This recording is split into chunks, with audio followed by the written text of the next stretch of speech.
Faut-il nationaliser les compagnies aériennes pour faire face à la crise du coronavirus? Les compagnies aériennes sont aujourd'hui quasiment à l'arrêt à la suite du développement de la pandémie avec des programmes de vol très réduits. Du fait de cette situation, elles sont très fragilisées en l'absence d'un côté de rentrée et de l'autre de charge qui, au moins pour partie, continue à courir. Ceci, en dépit des mesures de soutien économique décidées par chaque pays, comme le chômage partiel ou le report, voire l'annulation de certaines taxes spécifiques au transport aérien.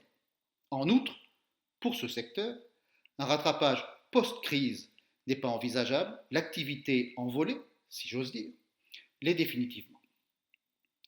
La crise de liquidité les guette et l'IATA, l'Association internationale du transport aérien, estime que des aides de l'ordre de 200 milliards de dollars seront nécessaires pour qu'elles passent l'orage sans faire faillite.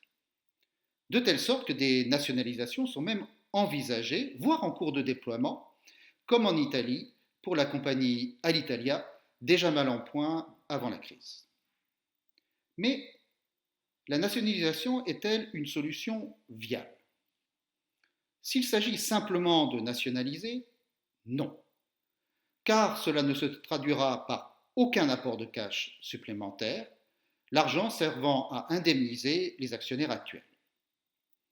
S'il s'agit d'une montée en capital des États, oui, car l'argent pourra être mobilisé par les entreprises. Cela présente même un avantage supplémentaire, la possibilité pour les États d'enregistrer une plus-value lors du retour à meilleure fortune. Ceux-ci pourront revendre leur participation une fois la crise passée, sans pour autant affaiblir la liquidité des entreprises. Enfin, ce retour sur investissement sera une juste rémunération de leur support qui pourra contribuer à l'amélioration de finances publiques détériorées. Aujourd'hui, la solution qui semble tenir la corde est plutôt celle de prêts bancaires garantis, au moins partiellement par les États, comme cela semble se dessiner pour Air France-KLM. Cette alternative a le mérite de ne pas affaiblir plus avant les finances publiques et de résoudre à court terme la crise de liquidité des compagnies aériennes. En revanche, cela se traduit par une hausse importante de leur endettement et des charges financières. Dettes qu'il faudra bien rembourser un jour, alors que les compagnies sont déjà bien endettées, et charges supplémentaires qu'il faudra bien payer. Or, Lufthansa, par exemple, semble indiquer qu'elle ne prévoit pas un retour au niveau d'activité pré-crise avant 4 à 5 ans.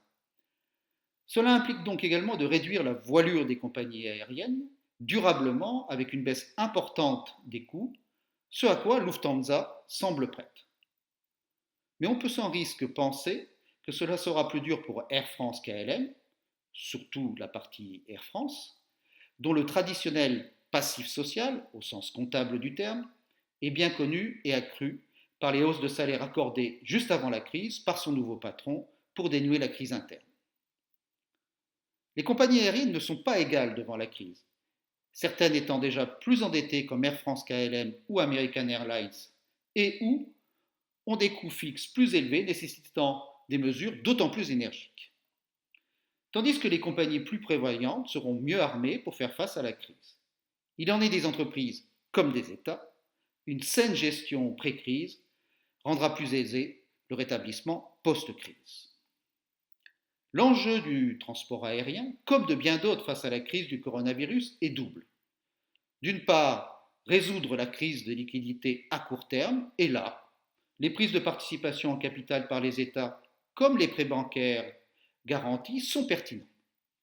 D'autre part, penser des solutions qui s'inscrivent dans le temps, car la reprise s'annonce difficile et ne sera pas, surtout dans le transport aérien, un retour rapide à la situation précédente.